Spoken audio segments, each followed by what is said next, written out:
Okay, I am back in the Clio Sport because we are doing garage manoeuvring and vehicle storage part 2. So I have now rented a series of shipping containers in a secure storage location. So I'm going to move a few cars out to there. I'm probably going to swap around which ones I've got in there, but the ones that are on the road at the moment and movable, so hence being in, I can't point that far over, the little Renault Sport. That's going to go in. I moved the rolls in this morning, but I was busy dealing with the owner and sorting out paperwork and stuff, so I didn't bother filming anything there. And I'm not going to film at the site because it's a secure location. But yeah, hopefully we're going to get 4 cars in. I was hoping I might be able to get this and the little tiny Fiat 850 in the same container, but I don't think that's going to happen. So I'm going to swap and move cars around anyway. I need to put some tax on the BMW Cabriolet, and I need to put some miles on it. So I'm going to probably tax it, use it for a few days, try and get to that threshold of running miles, then time to change the oil. So I might be able to do that on the lift if there's enough space between the joists they put in to secure it all. If not, well, it might go back down to classic barnstormers because there's 1 or 2 little things that just need finessing as it's coming up to kind of first a year on the road, even though I've only done about 200 miles, which is pathetic. And then that can go into storage. So we've had some really good weather in the last couple of weeks, but I don't want that left out in the rain. So it's been all right outside. It's been rained on once. It was very light rain. So I'm going to give it a clean, hopefully get a cover on it, get it into storage out of the way. Right, now this is about warmed up. Time for me to go and drop the little Renault Sport Clio off at the storage. Here goes. Okay, that is our lovely little Clio Sport tucked away. I realised I'm wearing a very inappropriate, I'm wearing a BMW based t-shirt while I'm driving a Renault, which is a bit silly, but yeah, nicely tucked away in a storage container. Looks a bit sad really tucked in here, not going to be used for a little while, but there are ramps and I have got the ability to take them in and out whenever I want. So well, it will be coming out in a couple of weeks. It will hopefully come out sometime in between that if we've got time, but it's definitely coming out in a few weeks because it's going off to be detailed to make it look just so. And actually sitting in here means at least it'll stay nice and clean, and once it's detailed we can throw a cover over it. And yeah, it'll stay here nice and clean and safe until we've got the garage sorted. Right, well, it'll probably be another day, but time to go and get another car. Right, I am back in the garage and I owe you a little bit of a figgy update. So we have finished putting all of the cooling system back together. We've done the oil change, done a few more bits and pieces of fuel filter in a really awkward position on the bulkhead here, which we've done. And then we got on with the brakes. I didn't film much of this because, as you can tell by the mess on the floor, it was an utterly disgusting job. But basically what we did is, behind the wheel here, you've got your drum brake and there's a wheel cylinder at the top. So we replaced the wheel cylinder, cleaned all the back plate up, put new shoes and new fitting kit in for the drum brake because the shoes were absolutely soaked in brake fluid, so really badly contaminated. Wasn't really wise to put those back on. So the last job we're going to have to do on the Figaro to get this back on the road is going to be a brake bleed, because obviously once you take the fittings off the back end, it gravity drains most of the fluid back out. So we had topped it back up at first to find out where the leak was. That's when we discovered it was pouring out of the left-hand side, and this side was just starting to weep.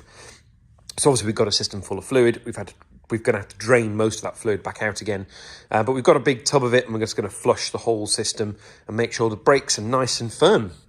And then it just needs a test drive. As for this mess, well, these joists that have been put in all the way along the garage do appear to have stabilised the garage for now, which is good. The joint here that had opened up isn't opening up anymore at the moment. The ring beam or wall plate that runs around the back here hasn't moved significantly since that was done, which is good because we're still waiting on quotes and dates for the builder to come and put a new roof on this place. But you will see the garage is obviously empty. I appear to have something growing through the window, which is marginally worrying. It remains empty because, well, one, I can't actually put the lifts all the way up with these in place because they foul where the cars are. So while I could put stuff underneath, I still don't really want to put stuff in here. So you've seen earlier in the video, we started moving stuff off to storage, but it's a good excuse to sort the myriad stuff that's floating around here. One thing I have done while the cars were out is I've started building these frames for these. I think they're actually gardening like plant trays. I've got a stack of these, there's one over there, and I'm going to make these trays that can be moved along. So when we've got a car, and depending what size it is, I can move this along to basically catch engine and gearbox for any dripping. Obviously, we've got power steering rack dripping on any cars at any point. Obviously that's a lot of a wider one, so I might make one of these that puts the drip tray the other way. But just useful to have a drip tray hanging around, because what we did notice is there were a few minor drips from the BMW. I don't know if the E30's rear main seal was actually sealed properly. They replaced it when they rebuilt the engine. It is just weeping a little bit. I don't know whether that's any excess from when it was put together, or whether it's not quite sealed in properly. And obviously that dripped straight onto the bonnet of the Bentley, which is less than ideal. So, sit rep on the Figaro. I'm nice and clean. As you can see, the Figaro is back together. And, well, it was back together, and it's not playing ball. So, let me show you what's going on. This is said engine. Everything is nipped up, all nice and tight. But we were getting a steady amount of smoke out from here, which is normal when you've been working on an engine. You get bits of oil and coolant on stuff and it burns off. But it was getting more and more aggressive. And we were starting to get white smoke out of the back. So we did a compression test. Compression is good. The panic was that it might be a head gasket. It's not. But what it looks like is, oddly, the little Figaro has a water-cooled turbo. So this is the coolant hose going into the turbo. This is the oil hose going into the turbo. And that's the coolant hose coming out and going back into the cooling system. This is the turbine. This is the compressor. And it's pouring coolant out over on that side. So that's just the top end of the cap where Dr. Nuff is working. But there's no coolant hoses anywhere around there, but that's where the coolant is dripping. So what we suspect has happened is when at some point it's overheated or run low on coolant, because it's a water-cooled turbo, the turbo has got too hot because it's not any coolant in it. And so this part of the casting here has cracked. And so as a result, or possibly this bit here where the coolant is, coolant is getting into the system, so it's getting into the exhaust system, which would be why we were getting white smoke out the back. But it's cracked sufficiently that it's actually then coming out the bottom. That's then smoking when it's hitting the hot turbo, and then what hasn't actually boiled away is then dripping down onto the cat and dripping out that side of the car.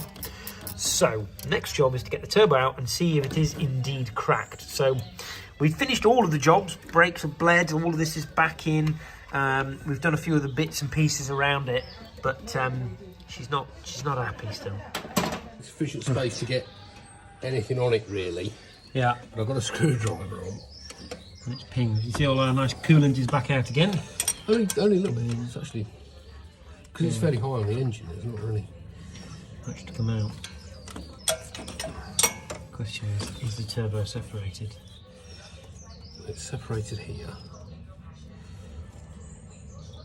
Will it come out without taking the cat off? Yes. Yeah, because it'll go out. Will we take the compressor off?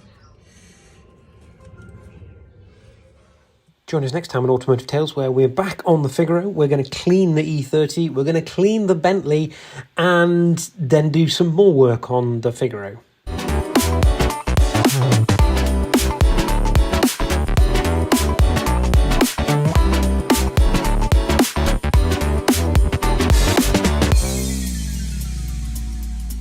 Don't forget to like, comment, share, and subscribe.